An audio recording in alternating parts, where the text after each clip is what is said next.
na oil o flour. Pero for how many days God sustain sa widow, sa iyang bata o kay prophet Elijah? Ang mga katao na sa ilang na palibot experience famine. Pero hindi na family kung kay una ang Ginoo kunya gibuhatag sa Ginoo ang nahibilin nga pipila ka oil o flour. God sustain sa ilaha na paminanglan. God become their provider, and this miracle teaches that God sustain those who trust in Him mga higala mga igsoon. Ang Ginoo mo, hatag na siya o takot sa mga tao na faithful sa ilaha. Discipleship is trusting God beyond human calculation. And also, it's the words that we faith and humble in heaven.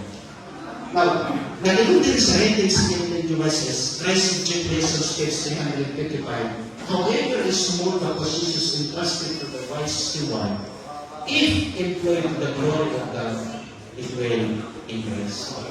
Gamay man na basta nagdikar sa Ginoo, nahatag nato sa Ginoo, sa sarili, the Lord will increase.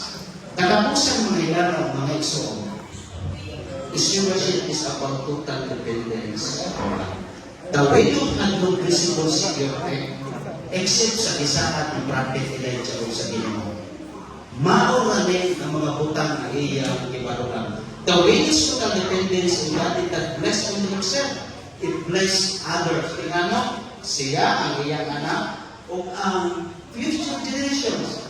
Ini story kahatag ni siya o inspiration ka na o kung sa siya ka matitulanon sa ato Ginoo. Naako'y i-share sa inyo ang usa ka experience. This is my home church sa Kuan, sa Lite. Ang ato ang preacher dire sa Innocent, kahibalugin ni siya for how many times nakabisit ni siya. Bago na niya siya na-build na church, I think 2017, sa ako ang time. Pero sa una, kini nakatagbakan church, nagsugod rabi din sila sa kawayan, tapos pito na kabuo ang member. Karon, it was 2012, karon ang members nila na nasa mga 30. For how many years na ang ilaha mag-access? Ang naako'y i-share din sa inyo ang experience. I know, ang ato na treasurer kayo na yun si Brother Eric Burlasa. Katrabaho niya siya sa municipality sa Burawin. Ang story ng gani, nga mga nakamber siya, kung kaya nagsakit niya siya, tapos sa iyang pagsakit, kusog man niya siya inom, maong time na nagbasa siya sa Biblia, and then ay mamper niya ang Sabat, sige niya ang pangutana kung sa Sabat. Naamay nakarefer sa iya na Adventist, mao na Bible study siya, and then nabaptas siya. 6 months, napag-Bible study, kung sa siya Mindawa sa San Antonio Bautista. Nabaptas niya siya, hindi kung masayot mga 2023 naman, or murag niya, mga 2023. Pag-ora yun na mga hilalang mga igsoon. Pero mao ni ang iyahang experience. Sa di pa siya Adventist, mo siya pasok, ako dati sa una sa kwarta. Pero ako nabantayan ang kwarta, kami na mahurot. Usakay, bilis siya kahibalo kung asa ito nagkainon ang iyang kwarta. Tapos sa rehab na nabaptize siya sa Adventist, nag-struggle siya kung saan na ang ikapulo. Pero sa pinakabulan, iya nasaktan, just imagine na, 2023 siya nabaptize. Ang iyang wife, public teacher, but this time, katupol na ni sila sa kailangan paghatag sa Ginoo. And then, sa side sa ako ang wife, maunang kung di anak adapt sa iya, gina-consider na kung sila nga papa o mama kung kay sila man po na nagpa-eskwela kay Mrs. kung ato lang tawon ang membership sa Katarbakan Church, gamay ra gyud na lima ra diha ka buo ang professional kay bukid man na siya na simbahan. Unya, mostly ang trabaho sa mga kaigsuonan mauma, farmer, kay ang ako nga misis, public teacher, ang iyang nga mama, usa ka nagtrabaho sa municipality o ang iyang upat, usa ka coast guard. Lima ra na diha ang professional. Pero based sa experience ni Papa, ingon siya, sa diha pastor na na-practice ko o taikra sa una, usahay, nag-observe ko nga sa usa ka semana wala ko'y kontrata na biyahe. Kaya ang iya, ani nagtrabaho ni Brother Arman, mubiyahe ra mo ni siya kinahay mo kontrata sa iya. Pero sa diha ka nag-experience siya na nag-try siya pag-double title. Mas bigdagan ninoon ang mo kontrata sa iya pakyaw na mubiyahe. Ano no? Last year, nag-practice yun na siya o 30% si Brother Arman. Ang ilahan na lupi sa Katarbakan sa una, muharbis na siya o 8,000 kabuo. Pinakadalang yun na 8,000, pero sa niya nga nag-try siya o 30%, ang 8,000 may abot o 12,000 kabuo ang iyang mga harvest. Ingana ang iyang experience.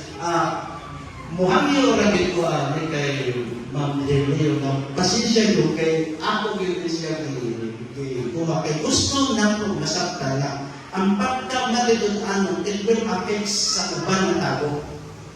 Ang Katarbakan Church, lima ra yun na ang ilahang kuhan, ang ilahang professional, the rest mga farmers na 2024 pa rin siyang na-report, December, kung nagkakaroon ninyo ang ilahang tithes is only 41,000 sa usa ka bulan.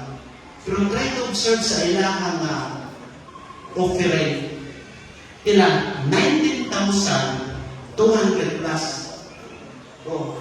Meaning kung i-times 2 na siya, kamay na ang diferensya sa tithes o ang ilang offering. Pag December, binabot sila og 79,000. Ang ilang na offering is 31,000. I-times naman na siya basta, di ba? So meaning, gamay ragil ang iyahang kumamba na muapagil sa ties o pila ang amang. Ayun no? Usa sa mga experience nila, hindi sila problema sa ilahang feeding program. Kaya nanundakot ang ilahang punto sa church. Hindi sila problema sa evangelism. Ang ato na treasurer, kahit walang yun, kaya na-under niya sa tayo na dito siya treasurer sa Leyte. Pag-abot sa evangelism na program, dito sila problema. Pwede sila mo-shoulder o layman, stipend monthly, kung kailangan ang ilahang program. Kunya, ang nakahindot sa Katarbakan Church, ang mga kaigsuonan, wala na sila gabayad sa leksyon. Kaya ang leksyon, ang bayad, ikuha na sa punto sa church. Doon sa ilahang combined offering plan.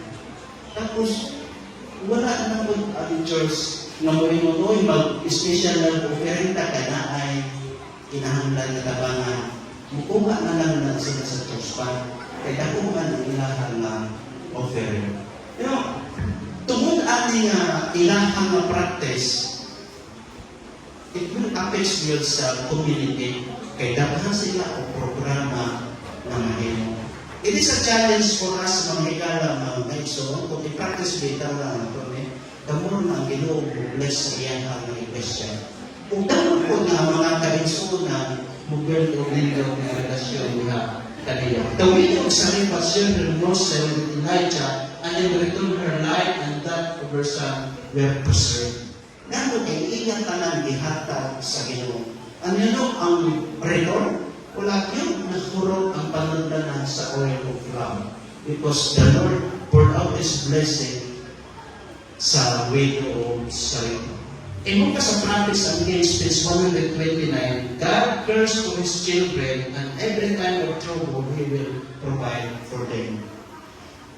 Kung ato ra gyud iputan ang atong pagsalig sa Ginoo, maayo man o dili maayo ang atong makahimtang, if we are faithful unto the Lord, the Lord knows how to care His children.